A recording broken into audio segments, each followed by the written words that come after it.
अगर आप क्रॉस करते हैं 5 या 7 पहाड़ तो फिर हमें मनाली मिलता है। आप एक मिडिल क्लास फैमिली से बिलोंग करते हो तो आप अपने सपनों को अचीव नहीं कर पाओगे। तो ऐसा बिल्कुल भी नहीं है। जिन लोगों ने अपाचे लेनी है उनको मैंने बताने कि अपाचे में क्या क्या प्रॉब्लम्स आती हैं। इसी तक क्या था, ठीक है, इसकी वाइब्रेशंस बढ़नी शुरू होगी। वाइब्रेशंस इतनी ज़्यादा, यानी कि आप एक्सप्लेन भी नहीं कर सकते ऐसी वाइब्रेशंस। तो ये मैं वीडियो में इसलिए बता रहा हूँ क्योंकि इसका सोल्यूशन मुझे मिल चुका है। उसके क्या आपके लेबर चार्जेस लगेंगे 90 रुपये। स्ट्रेच लेना हो 90-100 का आप दूसरे गियर में भी ले सकते हो, तीसरे गियर में भी ले सकते हो। तो फाइनली हम सिटी को पीछे छोड़ चुके हैं, अभी हम चलेंगे आगे। तो हमारी अपाचे, इसमें अभी पहली प्रॉब्लम आ चुकी है, बाकी प्रॉब्लम्स मैं रास्ते में गिनाऊंगा।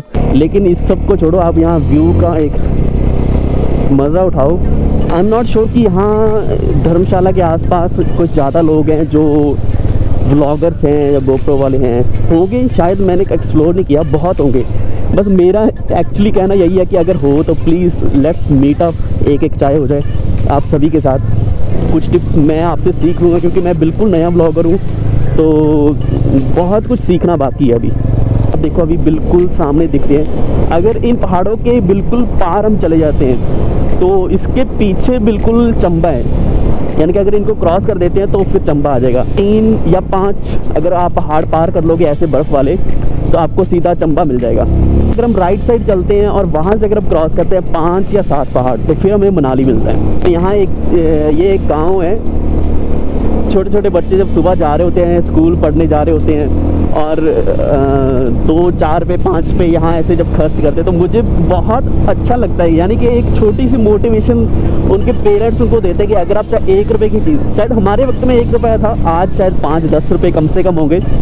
इतने रुपए की कोई भी चीज़ ले लो खाने को और थोड़ी मोटिवेशन मिलती थी स्कूल जाने के लिए। तो स्कूल, मैं यही बोलूँगा कि स्कूल जाना बहुत बहुत ज़्यादा ज़रूरी है। आज मैं चाहे फ्रीलांसर हूँ या फिर जो भी मैंने स्टडी किया, अगर मैं बोलूँ कि मैंने कॉमर्स में स्टडी करी या फिर उसके बाद मैं MBA में था, MBA इन कोर फाइनेंस, मैंने कोर फाइनेंस किया। तो एक्चुअल में जो मेरी जॉब होनी चाहिए वो तो है नोएडा, गुड़गांव, एटलीस्ट वहाँ से शुरू होती है। चंडीगढ़ में भी इतनी अभी रिक्वायरमेंट नहीं है, होगी लेकिन बहुत कम। तो वहाँ मेरी लाइफ गुजरी होती, लेकिन मैंने चूज़ किया कि मैंने पहाड़ों में आना है और पहाड़ों में रहना है। अगर आप सोचते हो कि आपके पेरेंट्स एक एम्प्लॉय हैं, गवर्नमेंट एम्प्लॉय हैं, आप एक मिडिल क्लास फैमिली से बिलोंग करते हो तो आप अपने सपनों को अचीव नहीं कर पाओगे।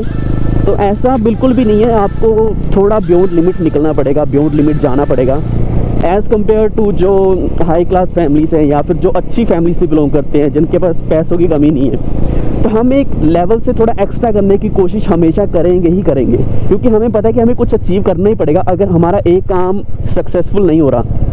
तो ये देखो यहाँ पे व्यू, एक्चुअल में अभी बस मानसून शुरू हो जाएगा, मई महीना आ गया तो जून में पूरा फुल ऑन मानसून शुरू हो जाएगा और यहाँ पानी ही पानी होगा, वो भी मैं आपको दिखाऊंगा। हम ज़्यादा कंट्रीब्यूट तभी करते हैं, कंट्रीब्यूट नहीं यानी कि मेहनत तब करते हैं जब हमें पता होता है कि हमारे पीछे कुछ भी नहीं है और हद से भी पार होना होगा हमें मेहनत करने के लिए। जितनी ज़्यादा करेंगे उतना ज़्यादा हम सक्सेसफुल फील कर सकते हैं। लेकिन हाँ, मिडिल क्लास फैमिली में ये भी रहता है कि हम चाहे कितना ही कुछ बड़ा ना कर ले, हमें थोड़ा डर यही रहता है कि जो कुछ भी हाथ में आया है वो हाथ से निकल भी सकता है, कभी भी जा सकता है। तो मैं अपनी बात बता रहा हूँ कि मुझे खुशी बहुत कम होती है। हालांकि मैं सबको यही बोलता हूँ कि आपको ना हर चीज़ की खुशी मनानी चाहिए, हर चीज़ को एंजॉय करना चाहिए, क्योंकि छोटी छोटी चीज़ों में जो आप एंजॉय करोगे ना वही आपको एक मोटिवेशन देगा कुछ और करने के लिए। अगर आप वो सेलिब्रेट नहीं करोगे तो नेक्स्ट सेलिब्रेशन के आप वेट भी नहीं करोगे कि आपको अप्रिसिएशंस मिल रही हो या फिर आपको एज ए रिवॉर्ड कुछ मिला हो बहुत बड़ा। ट्रेवल्ड अनयूज्ड रोड ऐसे जो होते हैं वो बहुत कम होते हैं, तो वो मुझे अच्छे लगते हैं। ये देखिए, ऐसा जो टूटा हुआ रोड है ना, बिल्कुल ऐसा सेम आगे आएगा जहाँ पे बाइक चलानी थोड़ी मुश्किल भी हो जाएगी।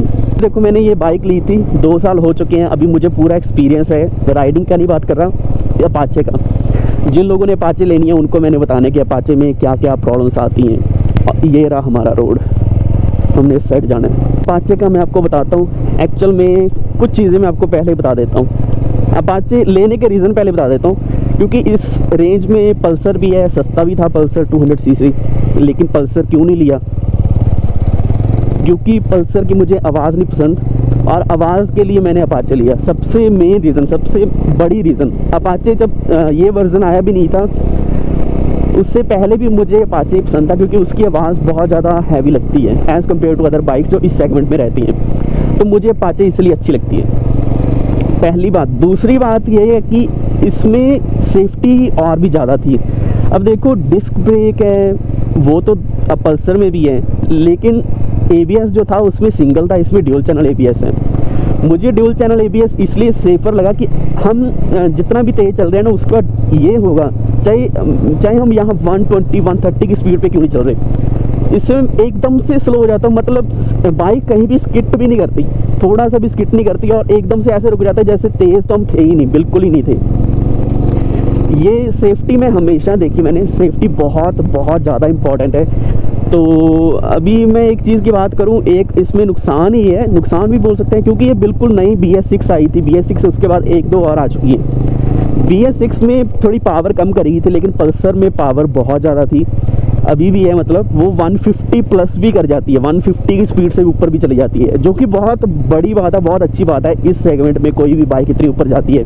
लेकिन मैंने ये देखा कि अगर यहाँ फ़र्क सिर्फ 10 किलोमीटर की स्पीड का है ना, अगर ये 140 जाती है वो 150 जाती है तो 10 से हमें कोई फ़र्क नहीं पड़ेगा। हमने रोज़ रोज़ रेस तो नहीं लगानी, सिर्फ इतने कि अगर हमने लॉन्ग रूट पे चलना है तो हमें एक तेज़ बाइक चाहिए कि कहीं भी एमरजेंसी में पहुंचना हो, लॉन्ग रूट पे जाना हो। तो हमारा जो मेन मकसद है, जो मेरा मेन मकसद था वो यही था कि एक ऐसी बाइक होनी चाहिए, एक ऐसा व्हीकल होना चाहिए, कहीं एमरजेंसी में पहुंचना हो तो आप जहां 1 घंटे में पहुंचना है वहाँ आप 20 मिनट में पहुंच जाओ। मैं बताता हूँ इसके cons. I am not sure कि बाकी बाइक्स में ऐसी प्रॉब्लम आती है नहीं। सबसे पहली प्रॉब्लम जो अपाचे में आती है वो यही आती है कि वाइब्रेशन बहुत ज़्यादा होने लग जाती है। जब आप बाइक पहले दिन बाहर निकालते हो ना, ऐसा लगता है कि आपने कोई बहुत अच्छी चीज़ ले ली है, कोई बिल्कुल स्मूथ इंजन वाली बिल्कुल नई जब चीज़ होती है ना, आपको कोई आवाज़ नहीं आती, किसी भी चीज़ का पता नहीं चलता, सिर्फ इंजन की और पीछे जो एग्जॉस्ट एक इनबिल्ट आता है उसको हम साइलेंसर भी बोल सकते हैं, एग्जॉस्ट भी बोल सकते हैं। लेकिन जैसे ही आपकी पहली सर्विस हो जाएगी ना, पहली सर्विस के बाद इसकी पूरी आवाज़ चेंज हो जाएगी। तो पहली सर्विस का भी एक्सपीरियंस बता देता हूँ, इसकी आवाज़ तो चेंज हुई, चेन की आवाज़ पता नहीं कौन कौन सी आवाज़ें आनी शुरू होगी। और क्योंकि वो ऑयलिंग वगैरह करते हैं तो उसके बाद हर एक चीज़ की आवाज़ बदल जाती है। के बाद पहली सर्विस तक ठीक था, दूसरी तीसरी तक क्या था, ठीक है, इसकी वाइब्रेशंस बढ़नी शुरू होगी। वाइब्रेशंस इतनी ज़्यादा, यानी कि आप एक्सप्लेन भी नहीं कर सकते ऐसी वाइब्रेशंस। जब ऐसी प्रॉब्लम आती है ना जिसको आप एक्सप्लेन नहीं कर सकते, तो वो सबसे बुरी प्रॉब्लम होती है कि आप जैसे कि वाइब्रेशन आ रही है, आप बता नहीं पाओगे इंजीनियर को एजेंसी में जाकर कि इसकी ये प्रॉब्लम है या फिर वाइब्रेशन यहाँ से आ रही है या वहाँ से आ रही है। लेकिन कुछ जो अच्छे इंजीनियर होते हैं वो आपकी रमज़ को समझ सकते हैं कि हाँ कि प्रॉब्लम कहाँ पे है। तो ये मैं वीडियो में इसलिए बता रहा हूँ क्योंकि इसका सलूशन मुझे मिल चुका है, जो कि बहुत लोगों को ये प्रॉब्लम आती है। तो मेन इसकी वाइब्रेशन का रीज़न सिर्फ और सिर्फ एक ही रहता है, मेजर तो एक ही रहता है। तो वो ये है कि इसकी जो चेन है ना, चेन को एक बिल्कुल बैलेंस्ड वे में टाइट करना होता है, बहुत ज़्यादा टाइट भी नहीं, बहुत ज़्यादा लूज़ भी नहीं, तो आपको बहुत मज़ा आएगा, कोई वाइब्रेशन नहीं आएगी, कोई कुछ नहीं आएगा। वरना अगर ज़्यादा टाइट होगी तो उसकी वाइब्रेशन आपको आपकी टांगों पे, फुटरेस्ट पे, आपके ऐसा लगेगा पूरा इंजन ही वाइब्रेट हो रहा है। आपकी जो टैंक है, ये टैंक भी ऐसा लगेगा वाइब्रेट हो रहा है, जहाँ बैठे हो वो भी वाइब्रेट हो रहा है, ये हैंडल है ये भी वाइब्रेट हो रहा है, तो हर एक चीज़ ऐसा लगेगा कि वाइब्रेट हो रही है, तब बहुत ज़्यादा मुश्किल हो जाता है। तो आपने भी यही करना है कि इसकी जो चेन है, चेन इसकी लूज़ या टाइट करवाते रहना है। मतलब जैसे आप 300-400 किलोमीटर चलो या फिर उससे ज़्यादा चलो, 1000 किलोमीटर के बाद तो मैं हमेशा करवाता हूँ, यानी कि एक स्ट्रेच मेरा 1000 किलोमीटर का रहता है जब भी मैं घर पे जाता हूँ। तो उसके बाद मैंने इसकी जो चेन है ठीक करवानी है। उसके क्या आपके लेबर चार्जेस लगेंगे 90 रुपये, और अपना खुद का जो स्प्रे है, स्प्रे बाय करके रख लो, क्योंकि बहुत बार सिर्फ स्प्रे से ही सोल्यूशन निकल जाता है। अपनी जो चेन स्प्रे होती है वो चेन स्प्रे लगाते रहो हर 100, 200, 300 किलोमीटर के बाद, कोई बड़ा खर्चा नहीं है। एक तो काम ये करते रहो, चेन को लुब्रिकेट करवाते रहो, इसको रेगुलर बेसिस पर चेक करवाते रहो, आपको कोई वाइब्रेशन नहीं आएगी, क्योंकि सबसे बड़ा रीज़न इसकी वाइब्रेशन ही रहा है। एक तो सोल्यूशन ये है, निकल गया। एक प्रॉब्लम मुझे जो आई है वो ये है कि आपको बता देता हूँ, इसमें एक स्विच होता है, यहाँ एक स्विच होता है, जब आप ये दबाते हो, हालांकि इन्होंने ये तो दिया हुआ है फेदर टच, यानी कि आप थोड़ा सा टच करोगे तब भी ये ऑन हो जाएगा, लेकिन और ये भी फेदर टच होना चाहिए ये वाला लीवर, लेकिन इसके अंदर एक स्विच होता है, जब आप क्लच दबाते हो तभी स्विच ऑन होता है। तो वो स्विच धीरे धीरे ख़राब हो जाता है। एक्चुअल में उसका रीज़न है कि इसमें प्ले बढ़ जाता है, ये आप देख सकते हो प्ले बढ़ गया, इसमें प्ले ज़्यादा हो जाता है। इसको आप अगर थोड़ा टाइट करते हो तो भी सोल्यूशन निकल सकता है, लेकिन वो टेम्परेरी सोल्यूशन रहता है, क्योंकि इसको टाइट करने से ये भी टाइट हो जाएगा। तो ऐसे आप सोल्यूशन निकाल सकते हो। और मुझे कोई प्रॉब्लम नहीं आई, आज 2 साल हो चुके हैं। यहाँ थोड़ी थोड़ी डस्ट इकट्ठी हो चुकी है, यहाँ अंदर शायद आप देख सकते हो अंदर इसके। मैंने कल पूछा भी था एजेंसी में कि ये साफ़ हो सकता है नहीं, तो उन्होंने कहा ये नहीं साफ़ हो सकता। हाँ, एक और बड़ी प्रॉब्लम इसमें भी है डस्ट। लेकिन मेन प्रॉब्लम जब भी अब मिट्टी, अब मानसून आने वाला है, मानसून में सबसे बड़ी प्रॉब्लम आएगी, यहाँ मिट्टी फंसेगी इस मॉड्यूल के अंदर। मिट्टी बहुत ज़्यादा होगी तो ये आवाज़ करना शुरू कर देगी, डिस्क बहुत ज़्यादा आवाज़ आएगी। बिल्कुल वैसे सेम ये भी होगा।